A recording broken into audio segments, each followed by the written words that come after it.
Hello cancer, welcome to Guruma Hindi tarot. और ये reading है 12 सितंबर से लेके 18 सितंबर तक की। तो चलिए आगे बढ़ते हैं और देखते हैं क्या मैसेजेस है आपके लिए। Messages for cancer.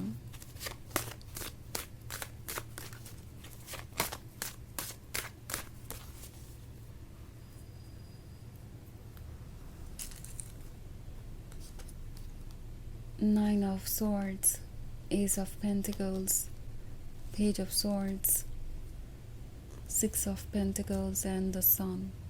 Okay, so page of swords है। ऐसा लगता है कि कोई आपको देख रहा है आपसे दूर होने के बाद। नाइन ऑफ सोर्ड्स का कार्ड है, तो हो सकता है कि इन्होंने कुछ ऐसा कहा हो जो आपके लिए बिल्कुल भी एक्सेप्टेबल नहीं था एंड आप काफ़ी इंसल्टेड महसूस कर रहे थे उनके कुछ कहने के बाद, या इग्नोर्ड महसूस कर रहे थे, या आपको लग रहा था कि आपको धोखा दिया गया है।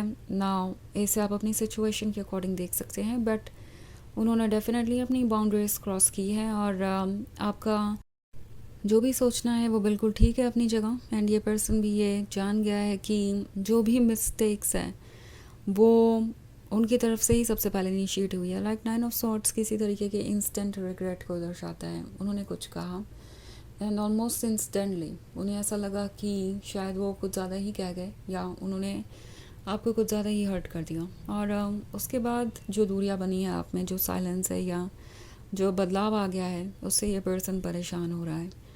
चाहे भले ही आप उनके टच में हो, क्योंकि कभी कभी ऐसा होता है कि हम उन लोगों को कट ऑफ नहीं कर पाते जो हमें हर्ट करते हैं, क्योंकि किसी ना किसी तरीके से हम उनसे जुड़े हुए होते हैं। पर इस पॉइंट पे जितना भी चाहे आप उनसे जुड़े हुए हो, इवन इफ अगर आप मैरिड हैं एक दूसरे से, तो भी उन्हें रियलाइज़ हो रहा है कि जो हुआ उसके बाद आपका बिहेवियर तो चेंज हो ही गया। कुछ ना कुछ दरार आ गई है बीच में और उन्हें ये फील हो रहा है कि ये जो सिचुएशन है उसे वो हैंडल नहीं कर पाए हैं प्रॉपरली।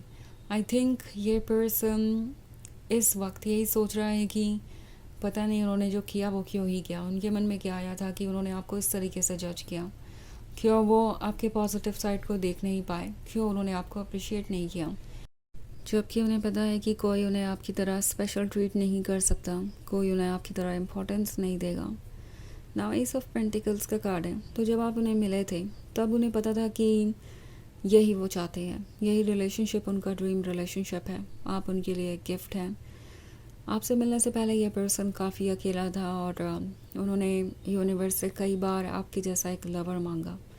फिर आप उनके लाइफ में आए और वो ग्रेटफुल थे। उन्होंने यूनिवर्स को थैंक्स कहा एंड आपका उनके लाइफ में होना एक तरीके की ब्लेसिंग थी। पर अब ऐसा लगता है कि इन्होंने चीज़ों को टेक इन फॉर ग्रांटेड लेना शुरू कर दिया था एंड नाउ उन्हें दिखाई दे रहा है कि इसका असर इवेंचुअली हुआ क्या है। आप टायर्ड हैं, आप डन हैं, आप उन पर ट्रस्ट नहीं कर पा रहे। ऑल्सो पेज ऑफ सोर्ड्स का कार्ड है, तो आपको हर्ट करने के बाद ये पर्सन आपको नोटिस कर रहा है। ओके, आपकी हर एक बात, आपका हर एक पोस्ट सोशल मीडिया पे, हर एक पिक्चर, आपकी बॉडी लैंग्वेज, अगर आप कभी सामने से मिलते हैं तो ये आपके बिहेवियर में आया हुआ चेंज और जो भी आपकी लाइफ में चल रहा है उसे बहुत पास से देख रहे हैं, बिकॉज उन्हें लगता है कि यही उन्हें कोई मौका देगा आपको दोबारा अप्रोच करने का।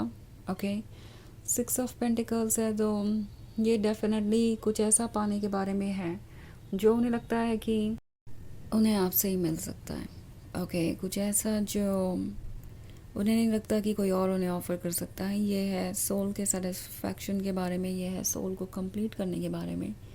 सो द सन का कार्ड है। सन है एक दूसरे को पहचानने के बारे में और ऐसा ही कुछ इस पर्सन को फील हुआ था जब वो आपसे मिले थे। उन्हें ये रियलाइज़ हो रहा है कि ये रिलेशनशिप उनके लिए ज़रूरी है, उनके खुश रहने के लिए, उनके लाइफ को पूरी तरीके से एक्सपीरियंस करने के लिए। बिकॉज़ ये सिर्फ एक रिलेशनशिप नहीं है। ओके, ये उनकी स्पिरिचुअल जर्नी का एक रास्ता है, ये उनकी खुशियों का रास्ता है। नाउ अगर ये कोई नॉर्मल रिलेशनशिप होता, वो चाहे तो मूव ऑन कर सकते हैं, आप चाहें तो मूव ऑन कर सकते हैं, उन्हें कोई और मिल जाएगा, आपको कोई और मिल जाएगा। बट ये जो द सन वाला कनेक्शन है, ये सिर्फ वो एक ही पर्सन के साथ महसूस कर सकते हैं। ओके बहुत सारे लोगों के लिए ये सोलमेट या ट्विन फ्लेम कनेक्शन हो सकता है। एंड ये पर्सन ये जानता है कि इस कनेक्शन को वो कभी रिप्लेस नहीं कर पाएंगे। सो इसीलिए ये आपके क्लोज आना चाहते हैं। इन्हें रिग्रेट हो रहा है अपने किए का, उन्हें ऐसा फील हो रहा है कि उन्होंने इस तरह के बिहेवियर से आपको खुद से दूर कर दिया है और अब अपनी सफरिंग के ज़िम्मेदार खुद ही बन गए हैं। सो 9 ऑफ स्वॉर्ड्स एक तरीके की हेल्पलेसनेस को दर्शाता है। लाइक जब किसी और की मिस्टेक हो तो आप डेफिनेटली ज़्यादा आसानी से आगे बढ़ सकते हैं, क्योंकि कम से कम आपके पास एम्बैरस होने के लिए कोई रीज़न नहीं होता। पर जब मिस्टेक आपकी हो और अपनी मिस्टेक को मानना हो, चीज़ों को ठीक करना हो, तो दो चीज़ों को फेस करना पड़ता है। एक तो एम्बैरसमेंट, उन्हें डर है कि उन्हें आपके सामने शर्मिंदा होना पड़ेगा, और दूसरी बात अपने ईगो के अगेंस्ट जाना। ओके ये दो चीज़ें हैं जिस पे इन्हें वर्क करना है, और अभी तक ये वो कर नहीं पाए हैं। इसलिए फ़िलहाल पेज ऑफ सॉर्ड्स ही बने हुए हैं, आपको दूर से ही वॉच कर रहे हैं और सोच रहे हैं कि क्या कर सकते हैं क्या नहीं। ओके आपको देखते हैं तो उन्हें ऐसा लगता है कि वो आपसे कनेक्टेड है, और एटलीस्ट उन्हें ये पता होता है कि आपकी लाइफ में क्या चल रहा है। डेफिनेटली ये पर्सन वो दिन नहीं देखना चाहता जब उन्हें ये पता चले कि आप मूव ऑन कर गए या आपने किसी और को चूज़ कर लिया। सो इसलिए ये आपको वॉच करते रहते हैं ताकि उन्हें पता चलता रहे कि आपकी लाइफ में क्या हो रहा है, और वो उसके अकॉर्डिंग कुछ प्लान कर सकें, आपके लाइफ में वापस आने के लिए कोई रास्ता ढूंढ सके। तो ऑफ कोर्स ये एक जनरल रीडिंग है, ये सबसे रेजोनेट नहीं होगी, एनर्जी रिवर्स हो सकती है अगर आप क्रॉस वॉचर हैं। इसके अलावा अगर आप पिछले वीक की रीडिंग या ईयरली रीडिंग देखना चाहें 2025 की, तो उसका लिंक आपको डिस्क्रिप्शन बॉक्स में मिल जाएगा हमेशा की तरह। तो चलिए आगे बढ़ते हैं और देखते हैं और क्या मैसेजेस हैं आपके लिए।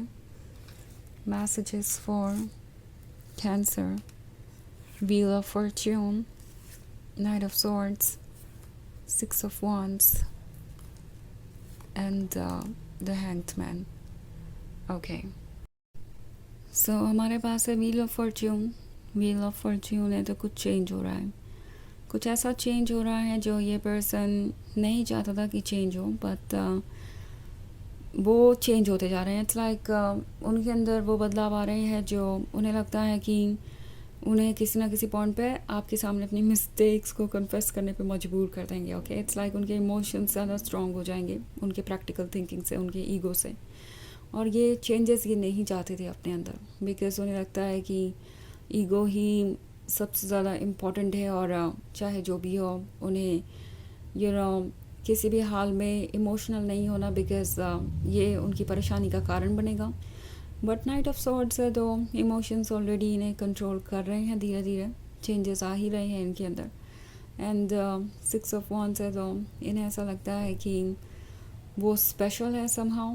ओके आपने जो उन्हें फील करवाया वो उसे भूल नहीं पा रहे, उन्हें लग रहा है कि वो ज़्यादा डिज़र्व करते हैं, बट देन उन्हें कोई वैसे अप्रिशिएट करने वाला है भी नहीं आसपास। एंड मोस्ट इम्पॉर्टेंटली इस पर्सन को एक नई बात और पता चल गई है कि डिज़ायरेबल आप भी हैं और आपको भी ऑप्शंस मिल सकते हैं, और ये बात भी इस पर्सन को बहुत इनसिक्योर बना रही है। द हैंग्ड मैन उनकी सोल की आवाज़ है, उनसे कह रहा है कि उन्हें सोचना चाहिए कि उन्होंने आपके साथ क्या किया। लाइक 8 ऑफ कप्स आपने उन्हें ऑफ़र किए, पर वो 2 ऑफ कप्स भी ऑफ़र नहीं कर पाए इस रिलेशनशिप को कंप्लीट करने के लिए, इसे कमिटमेंट में बदलने के लिए। तो उनकी सोल उन्हें मिरर दिखा रही है, और ये उनके लिए बहुत मुश्किल है ट्रुथ को फेस करना। चलिए देखते हैं आपके लिए ऑरेकल मैसेज क्या है।